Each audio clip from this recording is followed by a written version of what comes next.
was a combination of two of the most incredible things that I had ever known in my life together in one game.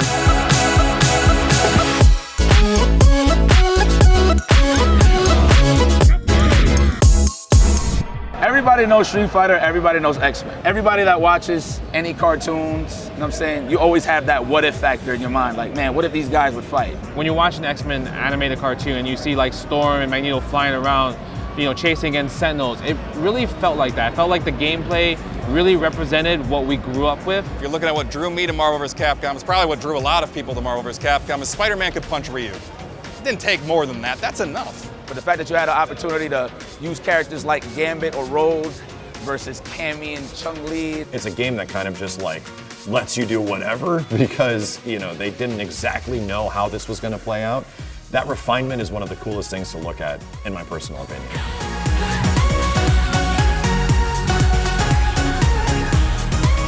My first encounter with the series technically goes back to a Pizza Hut, probably in the mid-1990s with X-Men Children of the Atom, and that game was effectively an extension of the show, which was arguably one of the biggest things of the 1990s. First game I ever seen was X-Men vs. Street Fighter. That was the gateway for me to go check out X-Men Children of the Atom. The first time I probably ever touched a Marvel vs. Capcom game was Marvel Super vs. Street Fighter.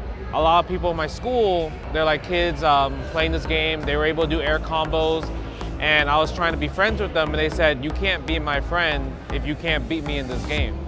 So I went and took a whole summer playing the game by myself, practicing, so I could learn how to play the game and beat them, and then I actually beat them and became their friends. My personal favorite, to be very honest with you, as a one-on-one was Marvel Superheroes, but it was more so of the upbringing playing that game, from like actually spending money to play the game and actually competing to see who was the best in the building or in the world or whatever the case may be. It could be a living room just playing with your homies. Just giving me that competitive edge and that camaraderie with the homies coming up and getting really acquainted with the fighting game community is pretty cool. I think some of the bigger moments from the Marvel vs. Capcom series come to learning the game in an arcade setting.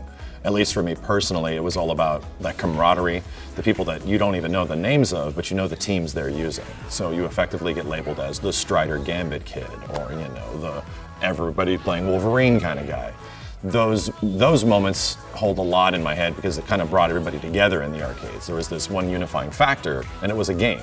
For a lot of people, that's MVC2. For me, it's Marvel 1 because it goes a few years before. So if X-Men Children of the Atom set the tone, Marvel Superheroes set the base. When they started with Children of the Atom, it got really good in Marvel Superheroes, and then it got even better in X-Men vs. Street Fighter to the point where we get to Marvel vs. Capcom 1, and they have this foundation that really works and it's really good, and then they throw it on its head completely and make the game 3v3 in an absolute like wild game with MVC2. My favorite Marvel vs. Capcom game, it has to be Marvel vs. Capcom 2. The fact that you can play 3 characters and the diversity, the team synergies, and I think the endless hours I've put into the game is a game where I still find new things about the game. It's so old, and the fact that it's 24 years later, I'm still learning new things about the game.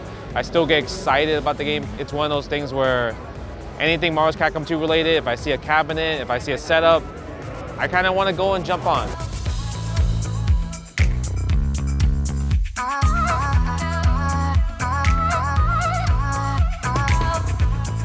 I think Marvel vs. Capcom as a series as a whole, Marvel 2 is obviously a big one, and Ultimate Marvel 3 is another great example.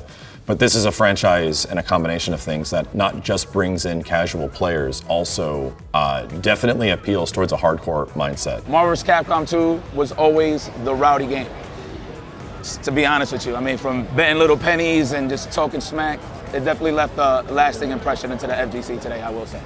Flying everywhere, going from like diagonal up, diagonal down, like across the screen, super jumping all over the place. I think Marvel vs. Capcom 2 at EVO is always hype. I think Marvel vs. Capcom and Marvel vs. Capcom 2 specifically really influenced the competitive gaming community, particularly in America, because without it, I'm not sure we have this. Storylines around Justin Wong and Yipes and Duck Vader and Sanford are bedrock for a lot of what has come since to help us build up to the giant events that we're filming at right now. You gotta pay homage to that game because that's where the core hype really started, man.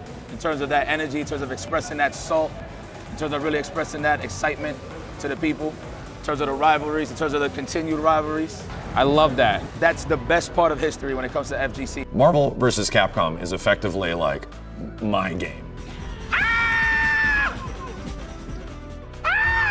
I have been around a lot of different fighting game communities and have told myself that I can only champion so much, and there is very few that I can effectively put my stamp on where it's like, yeah, this is the one that I like truly love. And the MVC series as a whole is effectively that. I think the original Marvel vs. Capcom competitive scene helps the current competitive scene, and that Marvel vs. Capcom 2 is part of that story, it's part of that journey. If we don't have Marvel vs. Capcom 2, if you don't have the popularity of that title at the time, you don't have it releasing and being competed on console for the first time, and the scalability that comes with that, I don't know that America transitions into these large-scale tournaments anywhere near as quickly. Well, I mean, Marvel vs. Capcom, like series, it pretty much changed my life. It got me into the competitive scene, which pretty much got me here today, which is able to pay the bills for the family, you know, meet my beautiful wife, my daughter and everything. So if I never played Marvel vs. Capcom, I don't know what was gonna happen, right? Maybe my life would have been in a completely different direction. I won my first tournament, and from there, it steamrolled to me traveling across the world. I really owe my life to Marvel vs. Capcom, I think, when it comes down to that. Marvel vs. Capcom 2 pretty much made the man that I am today. It gave me an opportunity to travel the world and speak to people. It gave me an opportunity to really know and feel what it's like to be like, I mean, at the time I wasn't really thinking about it, but now looking back, kind of felt like, you know, when a basketball player was on the road for the season, you know what I'm saying? Obviously, I wasn't out there all freaking day everywhere, but like, it just gave me that, you know, that first look of what it really was to be a competitor for real. I think the Marvel vs. Capcom collection promotes a unique opportunity because of the limited availability of a lot of these titles. Having them all together at once is something that has never actually happened before. It gives people a chance to go back and see kind of the history, kind of where this franchise came from. You can see why people might have been losing their minds as teenagers in the 90s when this stuff first happened. And then if you really want to check out how the gameplay gets refined over time, which is one of my favorite things, you can see how different a game like Marvel vs. Capcom 1 is from X-Men vs. Street Fighter is from Marvel vs. Capcom 2. Now with so much ways that you can share information, I think it's very easy for everybody to get involved, especially with all the historic matches and stuff that has happened in the past that's so logged in that you can always go back and watch. I feel like there's too many pieces in the Marvel vs. Capcom series where you can get inspired easily to get involved with the game. I don't think we would ever get tired of playing more Marvel vs. Capcom. It's a dream come true sort of game that allows those characters and franchises and things that you wish could have existed on their own. Marvel vs. Capcom as a platform sort of allows that to happen. If you're a new player coming into Marvel vs. Capcom and you're like, man, you know, this is an old game, I'm kind of young, I want to get into the game, just pick whoever you want. The combos are so fun. You can literally stay in training mode for hours, and literally there's so many people that's going to be playing this game on stream, on Twitch, make YouTube tutorials. So it's really easy to get into. So I hope you guys stick with it, and maybe I'll play with you guys in the future.